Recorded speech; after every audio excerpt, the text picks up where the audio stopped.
Hello everyone, कल मैंने बहुत सारे क्वेश्चन होमवर्क के लिए दिए थे, सबने एक बार ट्राई कर लिया ऑलमोस्ट। अपन क्वेश्चंस एक बार देख लेते हैं, कोई पहले वन बाय वन तुम लोगों के ओपिनियन क्या हो, आइडिया हो मेरे को। तो क्वेश्चन नंबर 16 मैंने होमवर्क के लिए दिया था। यस, पहले तुम लोगों के व्यू पॉइंट ले लेता हूं कि क्वेश्चन नंबर 16 में कोई डाउट है किसी को, और ये शायद सॉल्व भी था, अनसॉल्व भी ज्यादा मजा आए। जिन जिनने ट्राई किया, कोई डाउट है किसी को क्वेश्चन नंबर 16 में? ए, कौन सा पॉइंट?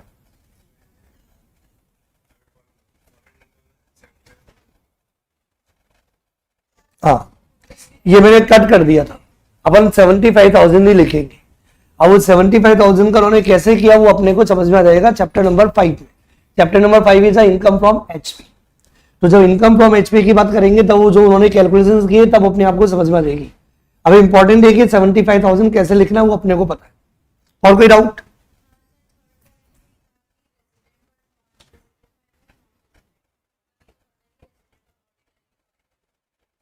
इसमें 3 है। कौन सा वाला? थर्ड वाला, रेंट वाला। तो सबसे बेस्ट तरीका क्या होता है, आपको सबसे पहले क्या करना होता है, मैंने कल भी बताया था, बहुत इजी हो जाएगा ये चैप्टर। आप ही मत देखो कि टैक्सेबल है नॉन टैक्सेबल है, सबसे पहले लिखो कि वो इंडियन इनकम है या फॉरेन इनकम। और कोई भी इनकम इंडियन इनकम तभी मानी जाएगी जब 4 पॉइंट, चारों में से कोई भी एक, या तो received in India, deemed to be received in India, या अराइज इन इंडिया, या deemed to arise in India. याद आया बेटा सबको? इन चारों में से एक भी रिक्वायरमेंट यदि फुलफिल होती है तो क्या बोलेंगे अपन? Indian income, otherwise foreign income. मैंने होमवर्क के लिए इसलिए दिया था जिससे कि तुम लोगों की वह प्रैक्टिस हो जाए, तो जिन्होंने किया होगा उनको कॉन्फिडेंस भी आया होगा और कोई पॉइंट्स में अटके भी होंगे। एक बार अपन सारे क्वेश्चन फटाफट देख लेते हैं, ओनली फास्ट। इस बार में जिन बच्चों ने प्रैक्टिस नहीं की उनकी भी हो जाएगी। कंप्यूटेशन ऑफ टोटल इनकम, यहाँ पे क्या दिया हुआ है? मिस्टर अनिरुद्ध दिया हुआ है, प्रीवियस ईयर 25-26, असेसमेंट ईयर 26-27। यहाँ पे क्वेश्चन में दिया हुआ है एक 3 part.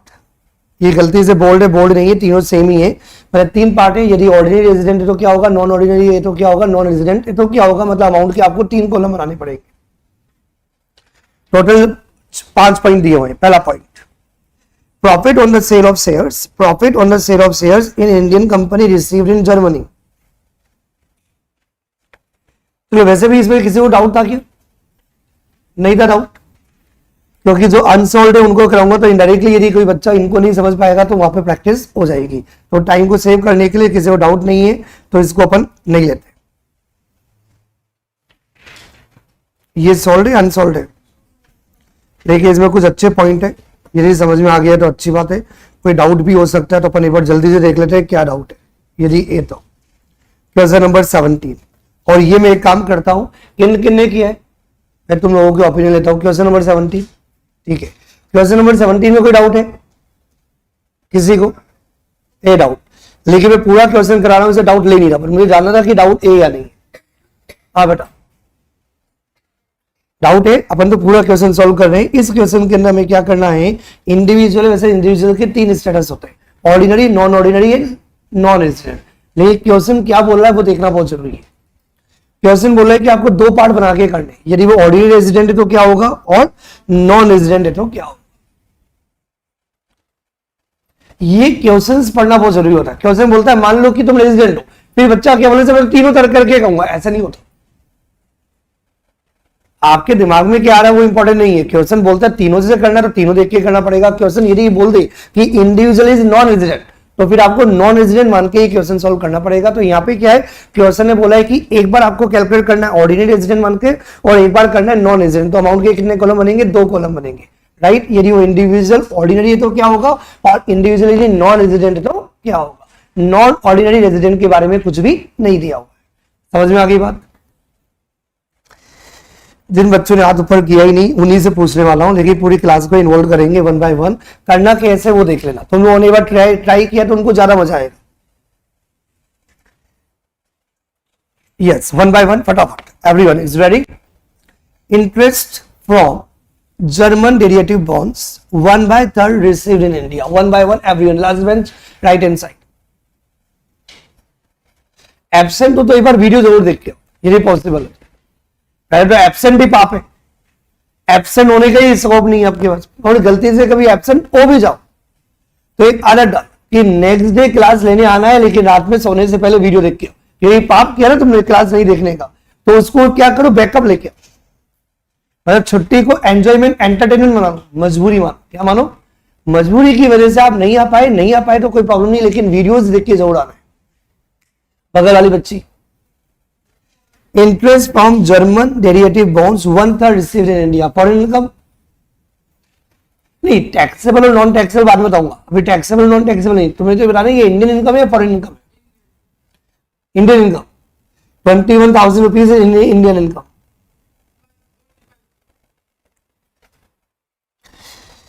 Actually German derivative bonds, German derivative bonds मतलब आउटसाइड इंडियन बॉन्ड्स, इसका मतलब क्या हो गया, इनकम अराइज आउटसाइड इंडिया। लेकिन जो 1/3 वाला जो पार्ट है जो इंडिया में रिसीव हुआ है, और इंडिया में रिसीव हुआ है मतलब फर्स्ट रिसिप्ट मानते हैं अपन, तो इसका मतलब क्या हो गया, ये जो 21,000 रुपीज है इसको लिखने का तरीका है ऐसे किया कर, इंडियन इनकम 21,000 का 1/3 पूरा तुम ही बताओगी बेटा कितना होता है, 2,000 या 3,000? 6,000 कौन बोला था? 6 की भी आवाज आई थी गलती से, ठीक है। तो 21,000 का 1/3 इट इज 7,000। तो ये 21,000 में से 7,000 मेरी इंडियन इनकम है, तो फॉरेन इनकम कितनी होगी? रिमेनिंग 2/3 बोल दो या रिमेनिंग बोल दो, एक ही बात है। 14,000 रुपीज। यदि इतना किसी को नहीं समझ में आया तो जल्दी से पूछ लो क्लास में से, यदि वो सारी क्लासेस देख रहा है। हेलो, यदि ये वाला पार्ट नहीं समझ में आया तो कोई डाउट है किसी को? ये क्लियर हो गया जो मैंने लिखा, Indian income 7,000 rupees and 14,000 rupees foreign income, क्या क्लियर है ये? एनीवन है डाउट? नहीं है? कंफर्म? अब बहुत इजी है, अब मुझे दो पार्ट में देखना है, मैं ऑर्डिनरी और नॉन रेजिडेंट हूं। पहली बात, इंडियन इनकम है ना 7,000, इंडियन इनकम है ना 7,000, 7,000 taxable for all, ordinary, non ordinary और नॉन रेजिडेंट। मैं नॉन ऑर्डिनरी बोल रहा हूं, लेकिन नॉन ऑर्डिनरी दिया हुआ नहीं है इस क्वेश्चन में, तो ऑर्डिनरी और नॉन रेजिडेंट दोनों के लिए टैक्सेबल, लेकिन फॉरेन इनकम ही taxable only for ordinary resident. ये क्लियर है? पहला पॉइंट आगे समझ में। इसका मतलब ये हुआ कि 21,000 रुपीज रेजिडेंट में आएगा, नॉन रेजिडेंट में सिर्फ 7,000 आएगा। इतना सही था जिन्होंने ट्राई किया था। पॉइंट नंबर बी, मैंने पहले ही बोला था, मैं कोई जल्दी नहीं है। इनकम फ्रॉम एग्रीकल्चर लैंड, कल मैंने एक कंसेप्ट बताया था, यदि एग्रीकल्चर लैंड यदि इंडिया में सिचुएटेड हो, क्योंकि हमें इंडिया डेवलप करना है, हमें क्या लेना देना है मलेशिया से। यदि आपने मलेशिया में कोई एग्रीकल्चर लैंड परचेज किया, आपने अमेरिका में एग्रीकल्चर लैंड परचेज की, मॉरिशस में एग्रीकल्चर लैंड परचेज की, हमें मतलब नहीं है। आपको पता भी होगा इंडियन गवर्नमेंट इंडियन को प्रमोट करती है, और इस समय तो बहुत ज्यादा चल रहा है। अमेरिका के पीछे हाथ धो के पड़ा, इंडिया को प्रमोट करने में लगा हुआ है। तो सिंपल सर, इस वजह से आपको पता होगा लड़ाई कितनी हो रही है इस समय, इंडिया वर्सेज यूएसए हो रहा है, क्योंकि इंडियन गवर्नमेंट इंडिया को बहुत ज्यादा प्रमोट कर रही थी। आपने देखा होगा ना, 5 to 7 ईयर से बहुत डेवलपमेंट हुआ इंडिया, और वही सेम पॉलिसी अब यूएस से अडॉप्ट कर रहा है कि यूएस हम नहीं करेंगे इंपोर्ट किसी से, हम भी एक्सपोर्ट करेंगे। हम क्यों करते बिना मतलब इंपोर्ट, जो भी है। तो एग्रीकल्चर बॉन्ड है, एग्रीकल्चर बहुत इंपॉर्टेंट है आपकी इकोनॉमी के लिए। तो भैया जो एग्रीकल्चर लैंड यदि इंडिया में सिचुएटेड है, उससे यदि कोई एग्रीकल्चर इनकम होती है, तो कल मैंने बताया था वो एग्जम्प्ट है। लेकिन यहाँ पे एग्रीकल्चर लैंड कहां सिचुएटेड है, तो एग्जम्प्ट नहीं होगी। लेकिन income arise outside India, yes और नो? नहीं आया समझ में? क्योंकि लैंड का है। मैंने क्या लॉजिक दिया था, यदि आपकी प्रॉपर्टी इंडिया में सिचुएटेड है, उससे इनकम आती है, तो income deemed to rise in India. लेकिन प्रॉपर्टी जिससे इनकम राइज होती है, वो इंडिया के बाहर सिचुएटेड है, तो इनकम राइज आउटसाइड इंडिया। और रेमिटेड मत नॉट रिसीव, रेमिटेड को कभी रिसीव्ड नहीं बोलते। तो यदि आपकी लैंड इंडिया के बाहर है, तो आपकी इनकम भी इंडिया के बाहर राइज हुई है, रिसीव्ड के बारे में कुछ भी नहीं दिया है, तो साइलेंट में आप क्या मानोगे, रिसीव्ड आउटसाइड इंडिया। ओनली आपने इंडिया में क्या किया है, रेमिटेंस। तो ये इंडियन इनकम है, फॉरेन इनकम है? किन किन को नहीं आया समझ में, जल्दी बोलो बेटा।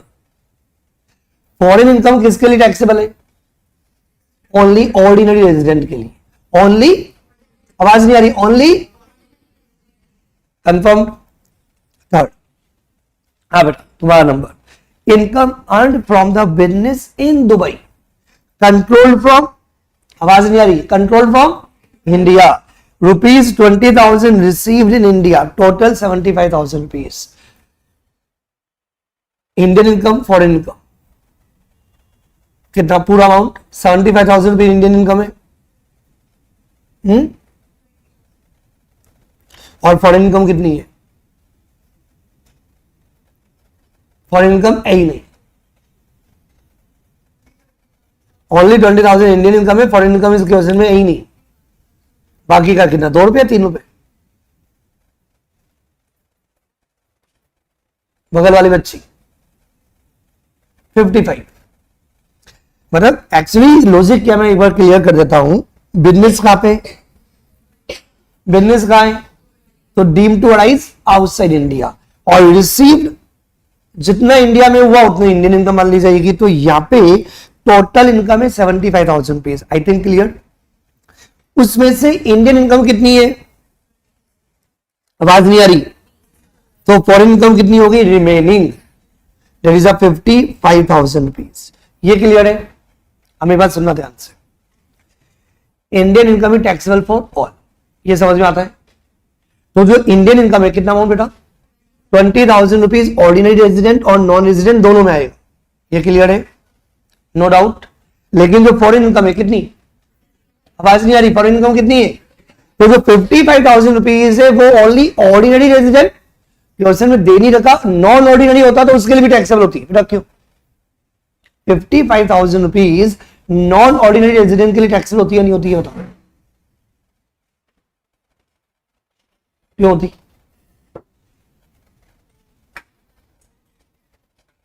Very good. ए तो फॉरेन इनकम, क्योंकि बिजनेस आपका दुबई में, तो income arise outside India, received outside India, तो फॉरेन इनकम बन गई। लेकिन अपने एक एक्सेप्शन पढ़ा था कि यदि फॉरेन इनकम में यदि वो बिजनेस सेटअप इंडिया में हो या कंट्रोल्ड इंडिया में हो तो नॉन ऑर्डिनरी के लिए टैक्सेबल होगी फॉरेन इनकम।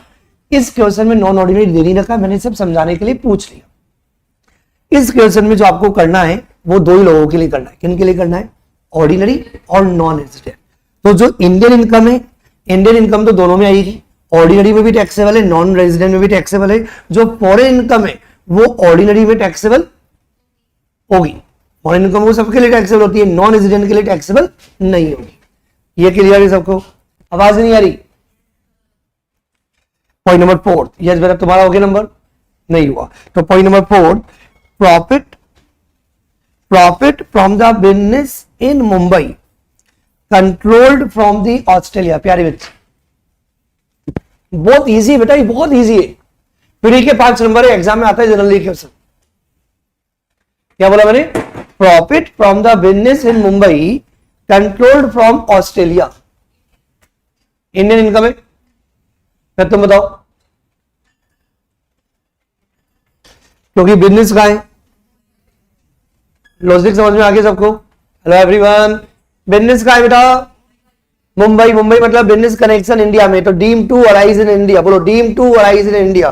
तो यदि इनकम इंडिया में अराइज हो रही है तो उसको क्या बोलेंगे? Indian income. और Indian income is taxable for all, ordinary भी और नॉन रेजिडेंट भी। I think clear to everyone?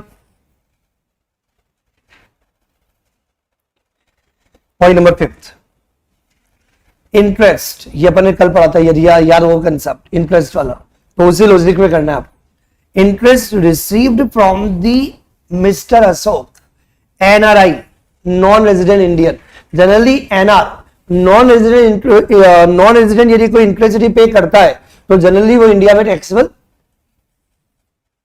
नहीं होता, क्योंकि उसको क्या बोलते हैं अपन, उसमें अपन ने कंसेप्ट आता deem to rise outside India. लेकिन उसमें एक एक्सेप्शन थी, यदि नॉन रेजिडेंट ने इंटरेस्ट पे किया लेकिन नॉन रेजिडेंट भी यदि वो जो लोन का जो अमाउंट है उसको यूज कर रहा है फॉर द बिजनेस और प्रोफेशन इन इंडिया। याद आया logic?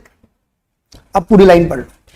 Interest received from the mister Ashok, that is a non resident. Non resident mister Ashok ने इंटरेस्ट दिया लेकिन ये लोन यूज किया जा रहा है फॉर द बिजनेस और profession in India.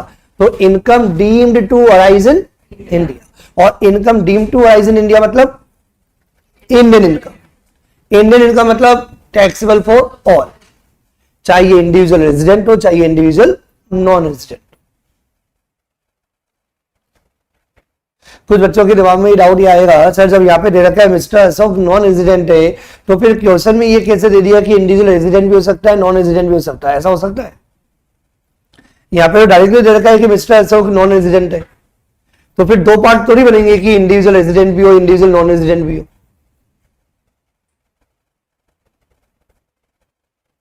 Mister Ashok तो ऑलरेडी दे रखा है नॉन रेजिडेंट, तुमसे थोड़ी पूछा बेटा। हाँ बेटा अब तो बता ही दिया इसने, इतना सुन लिया होगा तो वैसे समझ में आ गया होगा। एक्चुअली जो मिस्टर अशोक है तो इंटरेस्ट पे करने वाला बंदा है, क्या है वो? इनकम किसकी कैलकुलेट कर रहे हो? जो रिसीव्ड कर रहा है। तो इंटरेस्ट रिसीव्ड करने वाला कोई इंडिविजुअल है तो हमने उसको दो पार्ट में ले लिया कि वो इंडिविजुअल रेजिडेंट हो तो क्या होगा और नॉन रेजिडेंट हो तो क्या होगा, क्योंकि मैंने बताया था इनकम देने वाली की नहीं होती है, इनकम होती है जो इंटरेस्ट रिसीव्ड कर रहा है। समझ में आ रही मेरी बात एवरीवन?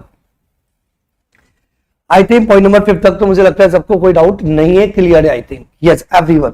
बेटा तुम्हारा number point number 6, point number 6, dividend from the Brown Boveri limited.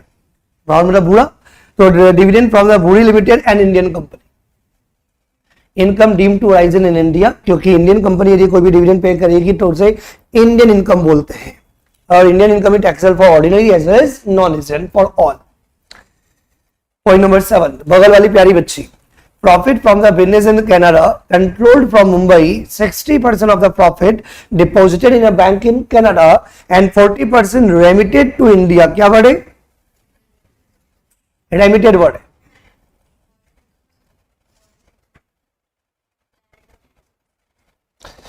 Yes, business in Canada.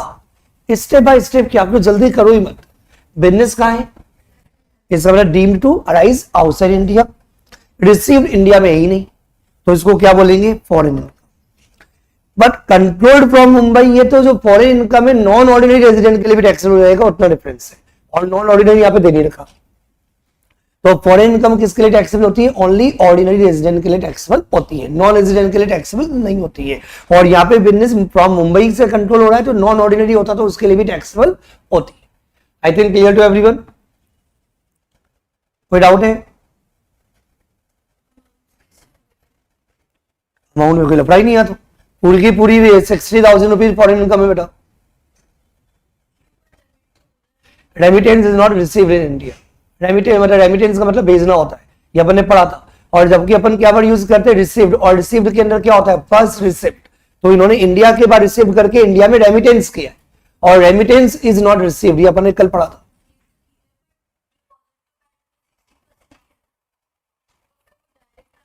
हो सकता है कि उन्होंने 40% रेमिटेड किया है, 40% रेमिटेड किया है, इसका मतलब कहीं और कंट्री में रिसीव कर लिया होगा, कनाडा में रिसीव नहीं किया होगा।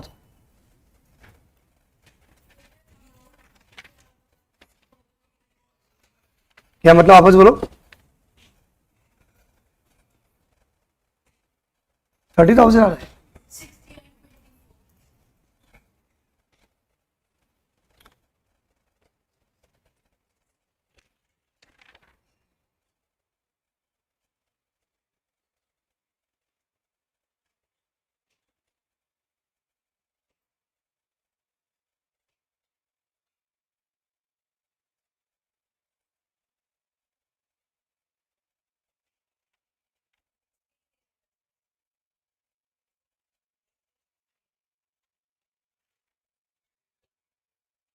अगर दे तो रखे 60,000 रुपीज,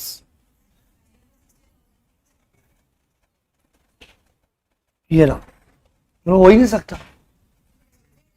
रेमिटेंस से तो अपन ने कल पढ़ ही लिया था, मतलब रेमिटेंस होगा इसका मतलब आपने कहीं और रिसीव्ड कर लिया हो सकता है कि आपने केस में रिसीव्ड किया हो सकता है कहीं और कनाडा की जगह आपने अमेरिका में रिसीव्ड कर लिया हो।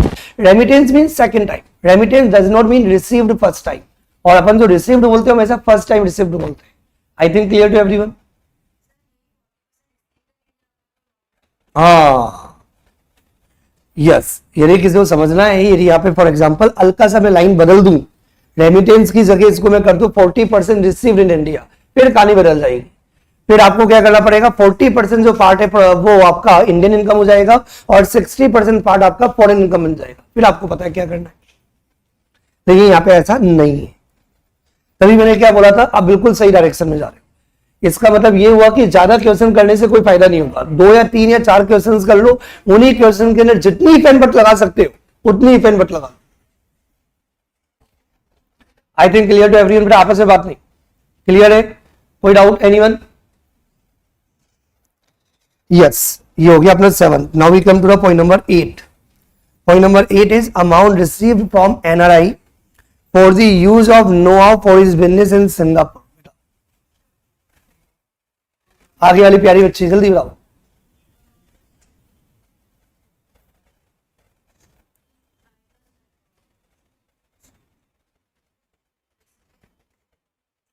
पे कौन कर रहा है? नॉन रेजिडेंट यदि पे कर रहा है तो जनरली वो इनकम तभी इंडिया में टैक्सेबल होगी, deem to rise in India मानी जाएगी यदि वो know how business and profession के लिए यूज होना चाहिए इंडिया में, जबकि क्या यूज हो रहा है. तो इसका मतलब ये हुआ कि एनआर ने जो भी टेक्निकल नो हाउ के लिए जो भी फीस पे किया वो amount deem to arise outside India है, क्योंकि ये बिजनेस एंड प्रोफेशन के लिए यूज किया जा रहा है आउटसाइड इंडिया. ये क्लियर है सबको? तो क्या बोलेंगे इसको अपन? Income deem to arise outside India.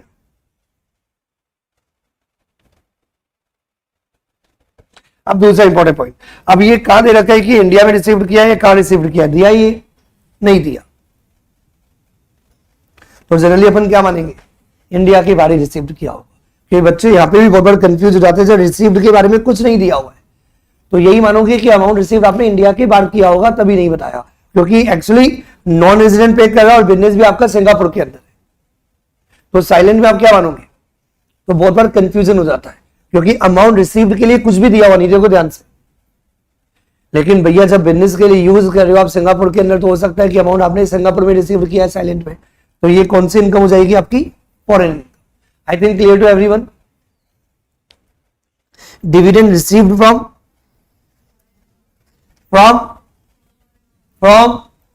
Foreign company मतलब deem to arise outside India, लेकिन रिसीव्ड इन लॉजिक समझ में आ गया?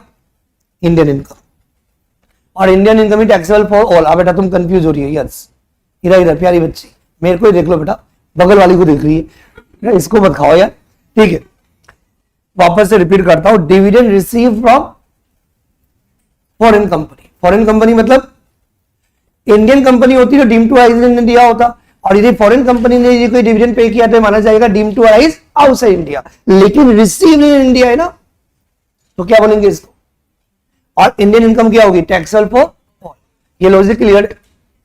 आवाज नहीं आ रही?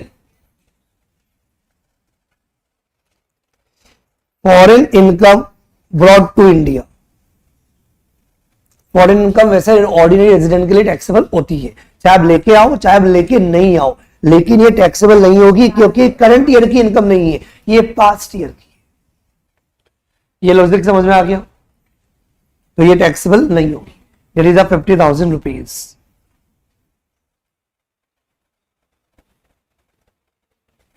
मैंने काफी क्वेश्चंस होमवर्क के लिए दिए थे. किन किन का सही है पूरा कंप्लीट? कुछ बच्चों का सही है पूरा, ठीक है. क्वेश्चन नंबर 18 अब पोल खुलेगी. अभी तक तो क्या थे तुम्हारे पास कंपाइलर में आंसर्स दे रखे थे बुक में, तो किसी ने बेईमानी भी कर ली हो तो पता नहीं.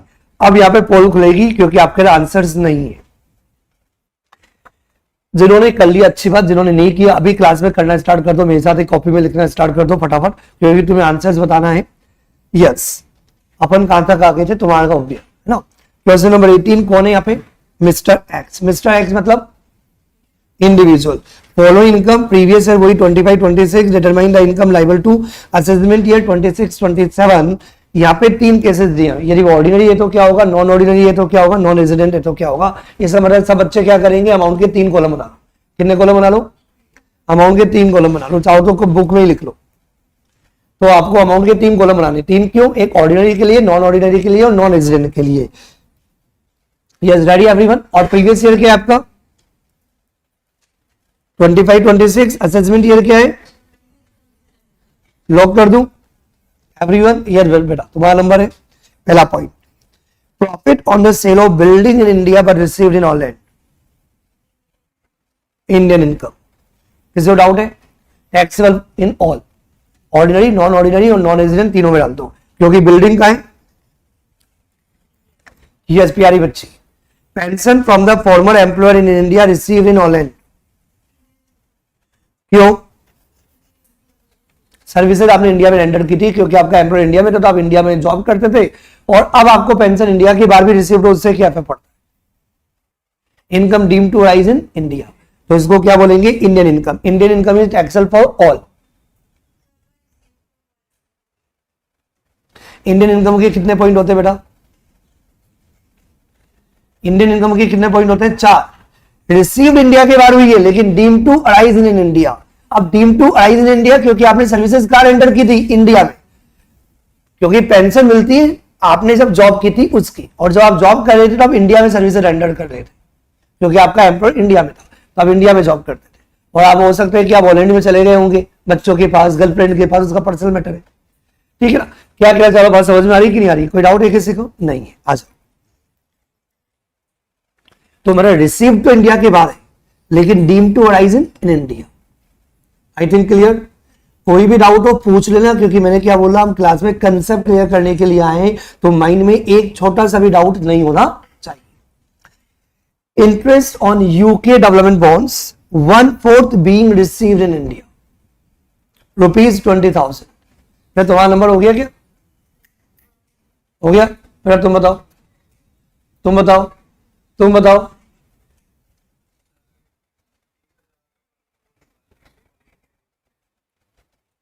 मतलब 20,000 का 1/4 इंडियन इनकम है, या 3/4 Indian income?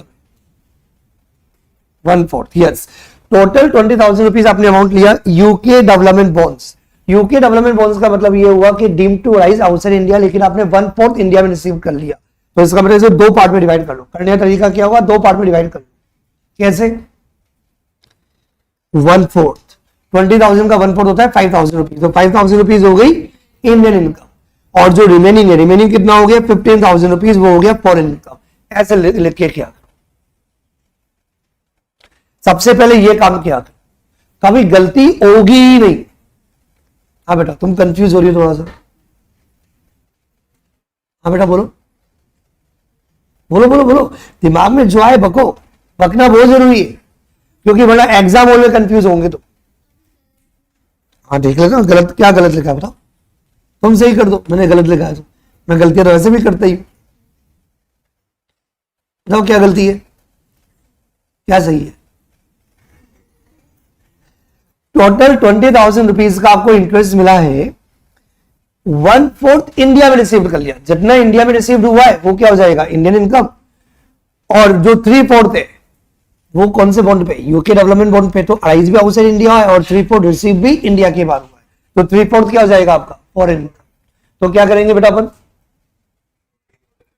5,000 rupees ordinary, non ordinary, non resident तीनों में लिख दो, और जो 15,000 रुपए वो सिर्फ ऑर्डिनरी रेजिडेंट में टैक्सेबल है, नॉन ऑर्डिनरी में भी नहीं है, ओनली ऑर्डिनरी रेजिडेंट में टैक्सेबल है। ये क्लियर है एवरीवन?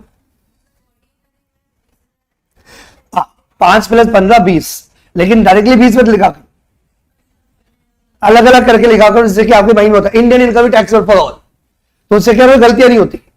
वैसे तो आपका ये अंडरस्टैंडिंग बहुत अच्छी है, तो आप ऐसे भी कर सकते हो, 20 डाल दिया डायरेक्टली और 5 डाल दिया, लेकिन ज्यादा बेटर क्या होता है, हमें इंडियन इनकम फॉरेन इनकम समझ में आती है। तो जितना ब्रेक कर करके एज ए स्टूडेंट हमेशा आदत डाला करो, जल्दीबाजी नहीं, ब्रेक कर करके समझने की आदत डालो। जब आपकी प्रैक्टिस बहुत ज्यादा हो जाए तो फिर डायरेक्टली आप जंप करके भी कर सकते हो। लॉजिक समझ में आ गया? तो एक तरीके से आप बोलोगे कि ऑर्डिनरी रेजिडेंट में 20,000 रुपीज आएगा, बिल्कुल सही बात है। आगे कंटिन्यू करूं, मेरा तुम्हारा नंबर हो गया, यस। आगे पॉइंट नंबर 4, प्यारी बच्चे तुम्हारा number, income from the property in Australia and received in USA. क्या है ये? Foreign income. फॉरेन इनकम किसके लिए टैक्सेबल होगी? ओनली ऑर्डिनरी रेजिडेंट, तो ये 15,000 रुपीज सिर्फ ऑर्डिनरी रेजिडेंट में आएगा। क्लियर बेटा?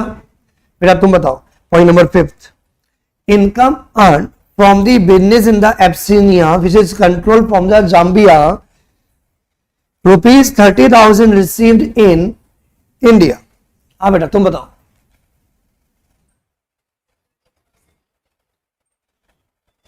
और 17,000 रुपए फॉरेन इनकम है।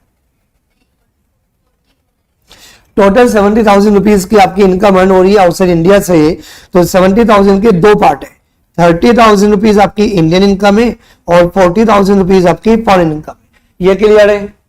अब तो आपको लग रहा होगा सर चैप्टर ही फर्जी, मैंने पहले ही बोला था बेटा इनकम टैक्स से इजी कोई सब्जेक्ट ना तो कभी था और ना कभी हो, लेकिन बस उसके लिए कि रोज आना पड़ेगा क्लास में और घर पे भी रोज पढ़ना पड़ेगा। तो 30,000 रुपीज की जो आपकी इंडियन इनकम है, क्या बोला मैंने, वो तीनों में आ जाएगा, ऑर्डिनरी, नॉन ऑर्डिनरी और नॉन रेजिडेंट। लेकिन जो फॉरेन इनकम है 40,000 रुपीज की, वो सिर्फ ऑर्डिनरी रेजिडेंट में टैक्सेबल होगा, नॉन ऑर्डिनरी में भी टैक्सेबल नहीं होगा और नॉन रेजिडेंट में भी टैक्सेबल नहीं होगा। मेरा तुम तीनों कंफ्यूज हो रहे हो, क्यों, कोई डाउट? पॉइंट नंबर 6 मेरा तुम्हारा number, dividend on the shares of Indian company but receive in Holland, क्योंकि इंडियन कंपनी ने डिविडेंड दिया है, तो क्या बोलेंगे इसको अपन, Indian income. Indian income is taxable for all the three. मेरा तुम्हारा number, point number 7, profit not tax previously brought to into India. अभी इससे पहले वाले क्वेश्चन किया था बेटा, होना नहीं चाहिए। माइंड को हमेशा ना कॉन्फिडेंट रखा, क्या रखा करो, क्योंकि इसे जस्ट पहले वाले क्वेश्चन में भी वाला पॉइंट आया था। कौन से ईयर का ये, कॉन्फिडेंट हो, कर सकते हैं, पॉजिटिव बोलो, बहुत जरूरी है, क्योंकि अभी इससे जस्ट पहले वाला क्वेश्चन भी अपन ने क्या किया था। हो सकता है कल तो डाउट आया होगा घर पे तो डाउट आया होगा, लेकिन अपन ने तो आज ही 2 मिनट पहले ही किया है क्वेश्चन। प्रीवियसली मतलब पुराना, और जबकि अपन कौन सा प्रीवियस ईयर ले रहे हैं बेटा, 25-26। भैया उस ईयर का उस ईयर में देखेंगे ना, प्रीवियस ईयर 25-26 में क्यों देखेंगे? तो प्रीवियस ईयर 25-26 में किसी के लिए भी टैक्सेबल नहीं होगा, चाहे ऑर्डिनरी हो, नॉन ऑर्डिनरी हो, नॉन रेजिडेंट हो। लॉजिक क्लियर है? Point number 8, profit from the business in Nagpur which is control from the Holland. Business Nagpur में, तो Indian income is taxable for all मतलब ऑर्डिनरी, नॉन ऑर्डिनरी और नॉन रेजिडेंट तीनों के लिए टैक्सेबल है। मुझे लग रहा है कि अब समझ में आ गया हो, आ रहा है सबको?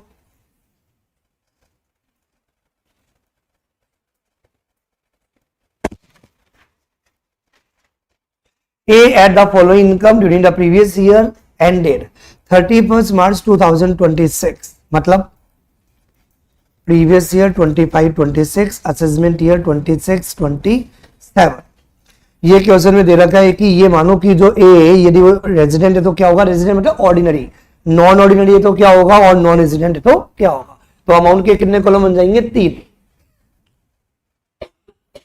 यस बेटा तुम्हारा number, salary received in India for 3 months. तो आपने सैलरी इंडिया में कितना रिसीव किया, 3 महीने का रिसीव किया, जितना रिसीव किया उतना क्या जाएगा, इनकम रिसीव्ड इन इंडिया मतलब इंडियन इनकम। तो इंडियन इनकम कितनी होगी बेटा, 9,000। तो 9,000 क्या होगी, तीनों में मतलब ordinary, non ordinary, non resident तीनों में टैक्सेबल है। हाँ बेटा, point number 2, income from the house property in India. क्यों, क्योंकि हाउस प्रॉपर्टी इंडिया में सिचुएटेड है, तो income deemed to rise in India, तो उसको क्या बोलेंगे, इंडियन इनकम। तो 13,470 क्या होगा, तीनों में टैक्सेबल होगा। क्लियर है? Point number 3, next student, Indian income कैसे पता चला, state bank of India, resident के द्वारा कोई भी इंटरेस्ट पे किया जाता है तो उसको क्या बोलते हैं, इंडियन इनकम, और इंडियन इनकम तीनों में टैक्सेबल होगी। आप प्यारा बच्चा, point number 4, next, amount brought into India out of the past untaxed profit earn in Germany, मतलब नॉट टैक्सेबल, और नॉट टैक्सेबल का रीजन पास्ट। तो भैया जिस ईयर का उस ईयर के अंदर कैलकुलेशन देखेंगे ना, अभी कौन सा ईयर चल रहा है आपका, 25-26, तो 25-26 में पुराना पास्ट देखेंगे, डाउट नहीं है, समझाने की जरूरत है। तो ये तीनों में नहीं आएगा, तीनों में मतलब कुछ बच्चों के दिमाग में डाउट आता है, यदि किसी के दिमाग में बाई चांस आ रहा हो, सर फॉरेन इनकम तो टैक्सेबल होगी ना ऑर्डिनरी में, तो सही है, फॉरेन इनकम ऑर्डिनरी रेजिडेंट के लिए टैक्सेबल होती है यदि सेम ईयर की होती। यदि करंट ईयर 25-26 की होती तो टैक्सेबल हो जाती, चाहे इंडिया में लेके आओ नहीं लेके आओ, उससे कोई मतलब नहीं होता। लेकिन ये कौन से ईयर की है, तो उस ईयर का उस ईयर में देखेंगे। अभी कौन सा ईयर चल रहा है, तो 25 में 26 में 25-26 की बात होगी, पास्ट की बात नहीं करते। समझ में आ गई बात? ठीक है, आगे बढ़ूं। Income from the agriculture in Indonesia being invested there. आप तुम बताओगे एग्रीकल्चर लैंड आपकी इंडिया के बाहर है तो आपकी फॉरेन इनकम होगी, आपने अमाउंट भी वही इन्वेस्ट किया, आपने रिसीव भी वही किया होगा साइलेंट में, तो ये कौन सी होगी? Foreign income. फॉरेन इनकम किसके लिए टैक्सेबल होगी बेटा? ओनली ऑर्डिनरी रेजिडेंट के लिए टैक्सेबल होगी, नॉन ऑर्डिनरी और नॉन रेजिडेंट में नहीं आएगा। I think clear to everyone? कोई डाउट है? पॉइंट नंबर 6 बेटा, last right hand side, income from the business in Bangladesh being controlled from India. Business is Bangladesh, तो साइलेंट में मानेंगे कि रिसीव भी इंडिया के बारे हुआ होगा, तो इसको बोलेंगे फॉरेन इनकम। अब तुम आंसर दोगी, ये फॉरेन इनकम 10,150 रुपीज, बाकी कोई आंसर नहीं देगा। 10,150 रुपीज किन किन के लिए टैक्सेबल होगी? तेज बोलना। हाँ, 3 है ना ये। यदि ऑर्डिनरी है तो क्या होगा, नॉन ऑर्डिनरी है तो क्या होगा, नॉन रेजिडेंट है तो क्या होगा? ओनली ऑर्डिनरी के लिए टैक्सेबल होगी। मैं तुम बताओ, बगल वाली बच्ची बताओ, तुम बताओ।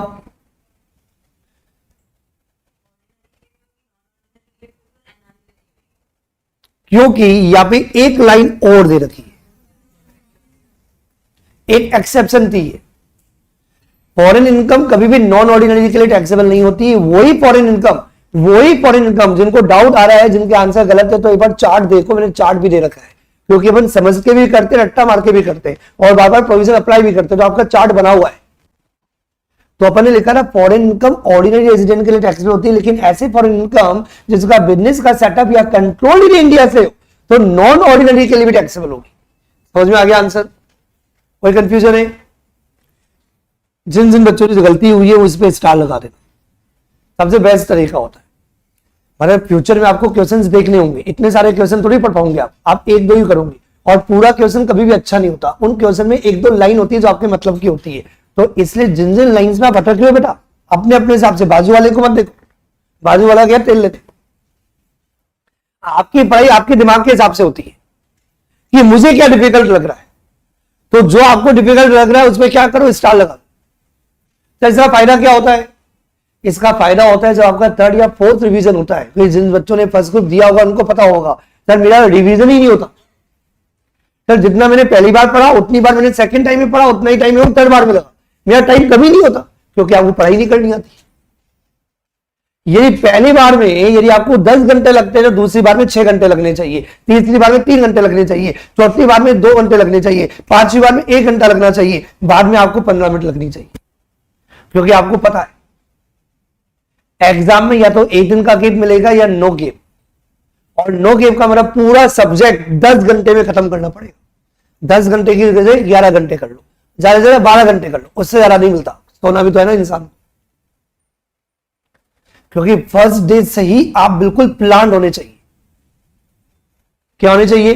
कि मुझे रेडी होना है एग्जाम देने के लिए, और मुझे यदि एग्जाम देने के लिए रेडी होना है तो महीने पहले से पता होना चाहिए भैया अभी इतने सारे क्वेश्चन करो, बाद में नहीं कर सकता हूं, तो नहीं कर सकता हूं तो जो पॉइंट में आप अटक रहे हो अपने अपने हिसाब से, उन पॉइंट में क्या कर दो, स्टार लगा दो। तो इससे फायदा क्या होता है, जब आप रिवीजन करते हो तो आपको पता होता है ये वाला पॉइंट मुझे ध्यान देना है। समझ में आ रही बात? हम बहुत सारी बातें करते रहते हैं। आ जाओ, come back to the point, point number 7। कहां पे थे अपन? Point number 7, dividend received in Belgium from French companies out of which 2,500 rupees were remitted to India, total 23,000 rupees है। तो कितना इंडियन इनकम है और कितना फॉरेन इनकम है तुम बताओगे? जल्दी, फास्ट। यही नहीं इंडियन इनकम। बगल वाली बच्ची, पूरी फॉरेन इनकम है। मैं बोलो कितनी इंडियन इनकम है और कितनी फॉरेन इनकम है?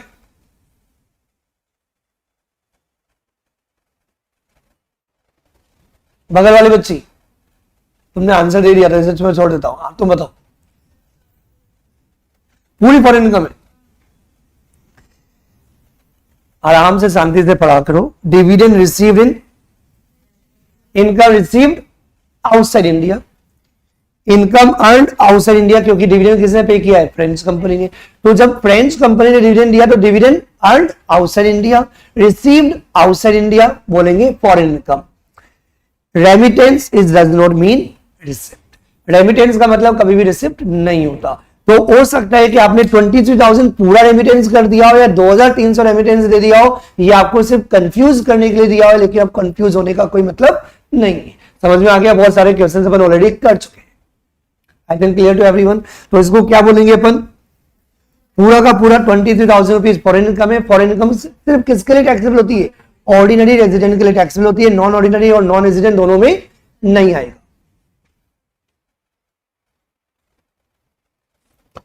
Illustration 20, illustration 20। अब थोड़ा सा स्पीड बढ़ा देते हैं, इनमें भी पूरे रामायण नहीं बोल रहा हूं मैं। Ordinary, non ordinary, non resident 3 लोग हैं, और कौन है? मिस्टर वाई है। कौन सा प्रीवियस ईयर? 25, 26, assessment year 26, 27। पहला पॉइंट कहां तक हो गया बेटा अपना? यस बेटा, प्यारी बच्ची। Honorarium receive from the government of India, traveling and other incidental expenses of 7,000 rupees were incurred in this connection, total 20,000 rupees है। पहला पॉइंट, इंडियन गवर्नमेंट से आपको सैलरी मिली। ऑनरी मतलब सैलरी का पार्ट है। इंडियन गवर्नमेंट यदि कोई भी सैलरी मुझे देती है, चाहे मैं कहीं भी काम करूं, deem to arise in India. Bracket में क्या दिया हुआ है? ब्रैकेट में ये दिया है कि मैं इंडिया के बाहर गया हुआ तो मेरा खर्चा लगा होगा, या कहीं भी मैंने ट्रेवलिंग की होगी। गवर्नमेंट ने रीइंबर्स नहीं किया है, गवर्नमेंट ने कोई परक्विजिट नहीं दिया है, तो यहां पे परक्विजिट वाली बात नहीं है कुछ भी। हाँ, ये तो मेरा पर्सनल एक्सपेंसेस है, तो एक्सपेंसेस का कोई लेना देना ही नहीं होता। कुछ बच्चे कंफ्यूज हो रहे होंगे, जब सैलरी वाला चैप्टर पढ़ेंगे इसके जज बात तो आपको समझ में आ जाएगा। परक्विजिट वो होता है जो तुम मुझे दो, एम्प्लॉयर से जो मिलेगा वो परक्विजिट है। अब समझो, आज ऐसे समझो, फॉर एग्जाम्पल आप अपने अपने घर पे रहते हो ना, तो तुम अपने घर से मेरे इंस्टीट्यूट में आए और तुम्हारा 2,000 रुपए का खर्चा लग गया ट्रेवलिंग का। इनकम है तुम्हारी पागल हो गया, इनकम है, इनकम है, समझ रहे हो? लेकिन मैं क्या, एग्जाम्पल दिल पे नहीं लेना। तुम मेरे यहाँ पे जॉब करते हो मान लो, और मैं तुम्हारा एम्प्लॉय, और मैं तुम्हें क्या कहूं कि तुम अपने घर से मेरे यहाँ पे आऊंगी तो तुम्हारा जो खर्चा लगेगा मैं रिइंबर्स कर दूं। सर मजा आ गया, फायदा हुआ। तो वो परक्विजिट होता है। वो क्या होता है? परक्विजिट। इतना अपन सैलरी वाले चैप्टर में देख लेंगे, लेकिन यहाँ पे रिइंबर्समेंट कुछ भी नहीं। यहाँ पे ये बोला गया है कि एम्प्लॉय ने इतना खर्चा किया, तो खर्चा कभी भी इनकम नहीं होता। 7,000 का कोई लेना देना यही नहीं, 7,000 का कोई लेना देना यही नहीं। तो जो लेना देना है वो किससे? तो आपको सैलरी मिली है, तो सैलरी कितनी है? 20,000 रुपीज। क्या बोलेंगे इसको अपन? Indian income. इंडियन इनकम तीनों के लिए टैक्सेबल है। क्लियर है? पॉइंट नंबर 2, पॉइंट नंबर 2 बेटा तुम बताओ। Profit earned from the business in Tamil Nadu controlled from Pakistan. Indian income कैसे पता चला? क्योंकि बिजनेस आपका तमिलनाडु में, इसका मतलब income earn in India, accrue और अराइज इन इंडिया, तो इसको बोलेंगे इंडियन इनकम। इंडियन इनकम तीनों के लिए टैक्सेबल होगी, ऑर्डिनरी, नॉन ऑर्डिनरी और नॉन रेजिडेंट। थर्ड तुम बताओगी बेटा। Profit earn from the business in the UK controlled from Delhi.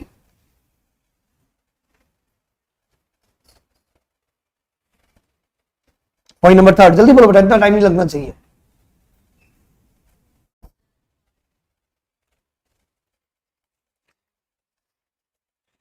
क्योंकि प्रॉफिट आपने जो अर्न किया, आपका बिजनेस का यूके में, income earn outside India, received outside India. क्योंकि जनरली साइलेंट में कुछ नहीं दे रखा है, तो रिसीव्ड आउटसाइड इंडिया ही होता है। तो ये बिजनेस इन यूके, तो रिसीव भी यूके में रिसीव किया होगा, तो ये क्या हो गई? Foreign income. अभी जो फॉरेन इनकम है ये ऑर्डिनरी रेजिडेंट के लिए टैक्सेबल होगी, नॉन रेजिडेंट के लिए टैक्सेबल नहीं होगी, लेकिन नॉन ऑर्डिनरी के लिए टैक्सेबल हो जाएगी। किसके लिए? नॉन ऑर्डिनरी के लिए। समझ में आ गया? तो ये 30,000 रुपीज ऑर्डिनरी में आएगा, नॉन ऑर्डिनरी में आएगा, लेकिन नॉन रेजिडेंट में नहीं आएगा। I think clear to everyone. Point number 4 बेटा। Profit earn from the business in USA controlled from Pakistan deposited in a bank there. There मतलब वहीं। हाँ बेटा, फॉरेन इनकम किसके लिए टैक्सेबल है? Only ordinary. इन बेटा नेक्स्ट जल्दी जल्दी बता देता हूं, इसका नंबर आ रहा है। Income from the house property in the France received in India. Indian income किसके लिए टैक्सेबल है? For all the 3। पास्ट मैं तुम बताओ past, untaxed foreign income brought into the India during the year.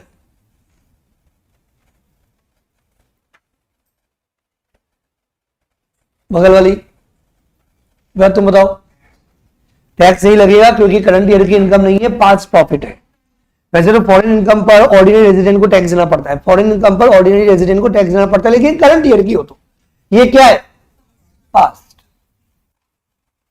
किसी के लिए भी टैक्सेबल नहीं होगा, ordinary, non ordinary, non resident, तीनों के लिए टैक्सेबल नहीं होगा। नेक्स्ट तुम बताओ, dividend from the German company credited to bank account in Pakistan, foreign income किसके लिए टैक्सेबल है, ऑर्डिनरी रेजिडेंट। नेक्स्ट पॉइंट तुम बताओ बेटा, agriculture income from the Burma not remitted to India. बेटा इधर इधर, पॉइंट नंबर 8,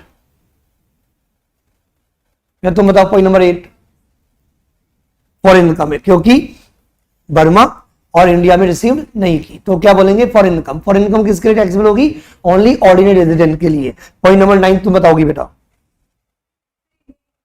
इंडियन इनकम, क्योंकि सर्विसेज आपने कहां रेंडर की है, इंडिया में, तो deem to rise in India, तो ये क्या हो गई, इंडियन इनकम, तीनों में आएगा। और अपना chapter completed. I think clear to everyone.